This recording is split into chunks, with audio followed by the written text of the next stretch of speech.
We are going to show you 3 of the top reasons why walking is painful for people over the age of 55. Whether it's foot, knee, or hip pain, we have answers for you. And we're also going to show you some remedies and solutions on how you can eliminate this problem.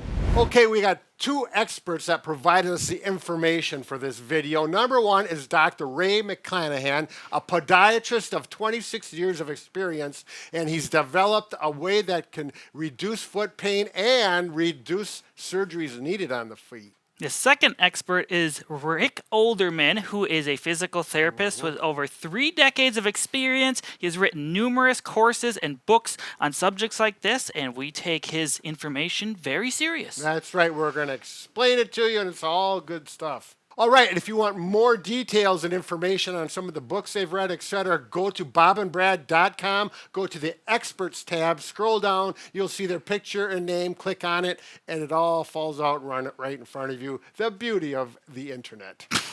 All right, now Dr. Ray McClanahan is adamant about this, and he talks about footwear and people wearing improper footwear for many years, and after a while, it causes problems. What kind of problems? It can cause things like hammer toe, bunions, corns, calluses, and plantar fasciitis, as well as a whole host of other issues. What more would you want?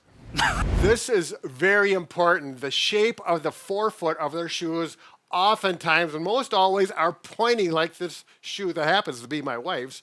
Anyways, look at the photograph we have. We have a cutaway so you can actually see the toes being squished together as compared to a wide toe box shoe where the toes are allowed to splay out, allowing freedom, circulation, and proper movement of all the joints and muscles within. So wearing a shoe with a pointed tip like this is like wearing a temporary cast for 8 hours a day. This will start to change the shape of your foot over time, which causes a lot of the issues we mentioned earlier. All right, so I want to show you a sample of shoes that we've worn at our house. We got the pointy running shoes of mine, my wife's pointy shoes, and of course the dress shoes are pointy, all causing problems with those feet getting squished together in those toes. So what you should look for are shoes with a wide toe box like these we have here. These are ones we have purchased. 2 of them are my personal pairs, and 2 of them are Brad's. And I secretly think these high heels are Brad's as well. Yeah. But this will allow your toes to spread out like we showed in the picture, allowing for more natural foot movement, alleviating any pain issues you may be having. That's right. So you can see my running shoes before and now, and actually these Crocs, which are really nice wide forefoot shoes that are cheap and you can wear around the house, and I even wear them out. I don't go out to dinner with them, but I go shopping with them.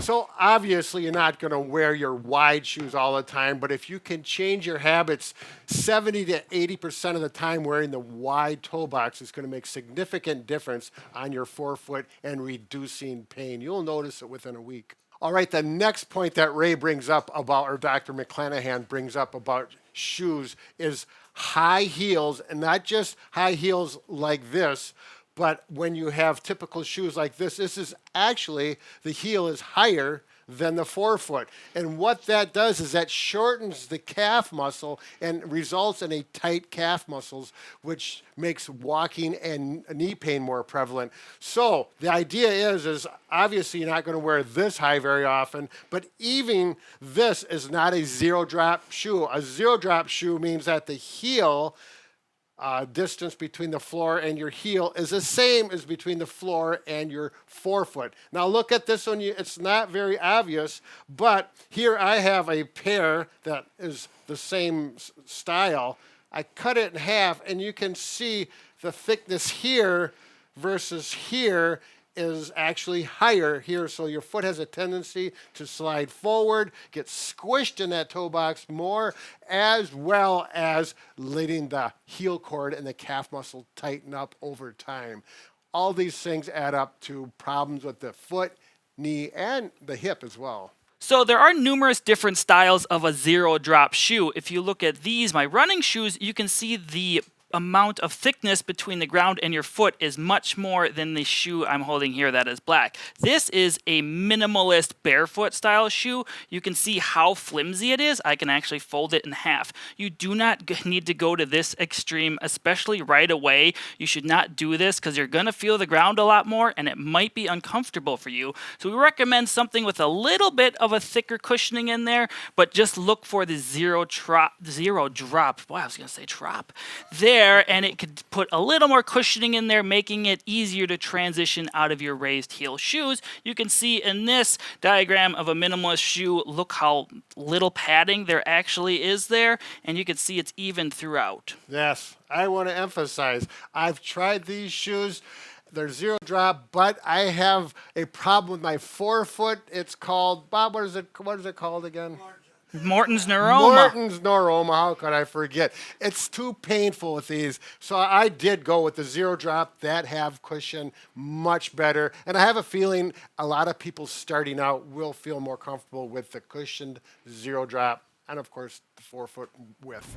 Now, one of the problems that we already mentioned was the tight calves. And we mentioned if you have higher heel shoes or the heel is higher, that can give you tight calves. But there's two other common reasons, and that is simply when you sleep. Your ankle is actually plantar flexor pointed down. The covers will put weight on there all night long, and that puts these calf muscles at a shortened range, and they actually, particularly over years, get a little bit tighter. And if you never stretch your calves, which a lot of people don't, a combination of this, not stretching your calves, and the higher heel shoes really tighten things up. I'll show you how you can simply, and this is what I recommend starting with, is just the wall stretch where you stretch your calf like this. Do it with shoes on, it works a lot better. Toe pointed towards the wall, not like this, towards the wall. Now push the heel down until you feel a stretch in the calf. Lean forward with your knees straight for 15 seconds or so, and then come back, bend the knee, and stretch it again for 15 seconds. Do that 2 to 3 times per day on both legs, and that you'll feel those calf muscles stretch out relatively quickly.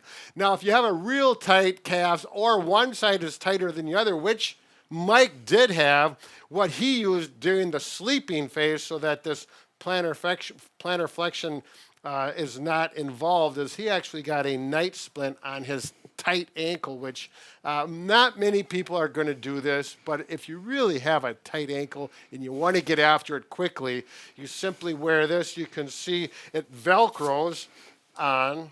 Put it there. He had it Velcroed around his ankle, and then see this little strap? Can you plantar flex a little? There we go. Now what we do is put this Velcro in here, and we pull up tight.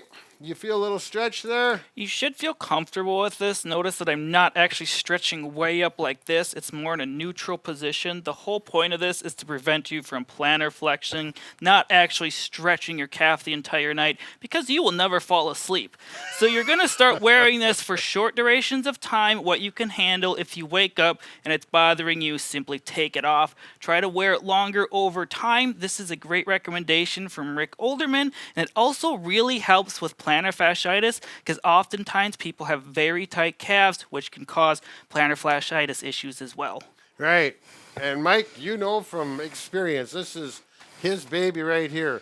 So good job. The last thing that commonly causes leg pain with walking is actually walking with a heel strike and a locked out knee like this. This actually puts a lot of force through the joints in the ankle, knee, hip. It can even go into the back. So what you want to work on is walking with a 4-foot landing and a soft bent knee, and I'll get into showing how to actually do this here in just a moment. When you start walking like this, you're naturally going to have to start taking shorter steps. Notice if I take a large step, I normally want to land on my heel. I'm also doing this in my socks. You can do it barefoot as well in your house, because it's going to allow you to walk properly. When you still have an elevated heel shoe at home, it's harder to land on your forefoot. So when I'm walking, I'm going to take shorter steps, and I'm going to focus on landing on my forefoot, not on my heels like this. This will take some time to get acclimated doing it, it could take a week or even months, but over time, it will start to feel much more natural. Now, you don't always have to land on your forefoot and put your heel down every step like this. After you get acclimated to it, you can even land with what is called a flat foot. So the whole foot lands at the same time. Notice my knee is still bent and I'm not taking large steps yet. This feels a little more natural to me to kind of land with a flat foot. It doesn't have as much impact on my forefoot. So just do what feels comfortable for you. The whole goal is to walk with a soft bent knee, putting the stress on the muscles where they should be, not on your joints.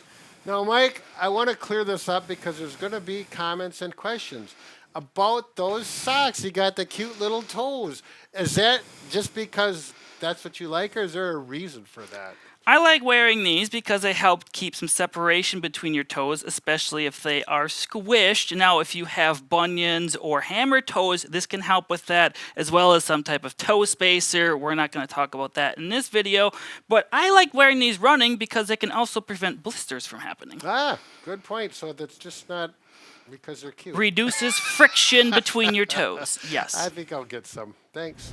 Okay, I just wanted to bring up from a personal note with these toe socks like this is about 2 or 3 years ago, I noticed this toe and this toe, mine started to cross each other.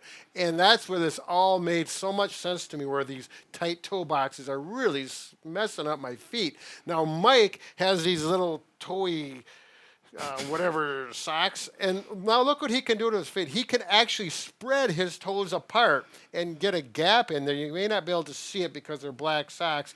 I cannot do this to this day. My toes are starting to feel better. They're starting to get a little wider, but I don't have this mobility, and this is the way we were all born. Your feet can do this, and watch any child, any infant, and they can do this. And it takes time to squish them together with our terrible footwear. By the time we're 55 or older, we're going down the wrong way fast. So this is a nice demonstration. Thanks for showing, Mike. Yes. And you're sharing. What do we got? Should we say what kind of socks? It says Cool Max. I guess they're cool. Yeah. So I've been doing this All for right. about a year, and it just helps spacing out over time. You can kind of see I almost started forming a bunion. My father actually has a really bad one. Yeah. So I blamed it on genetics, but really it was just my shoes. Yeah. I got to wash my hands. All right, so that's the 3 major things that cause foot pain. We are just sold on this. We know there's problems that can be corrected, and so can you. So If you want to check out more information, we actually interviewed Dr. Ray McClanahan. It is a longer podcast, but you can skip through it depending upon the foot issues you have, and he goes much more in depth of explaining what is causing the problems and how to fix them. yeah, I listened to it in my car, and it was very, very good. I mean, so if you want to do that option, you're driving somewhere, need about an hour. You do, right? Yeah, about an hour. Bob and Brad, the 2 most famous physical therapists on the internet.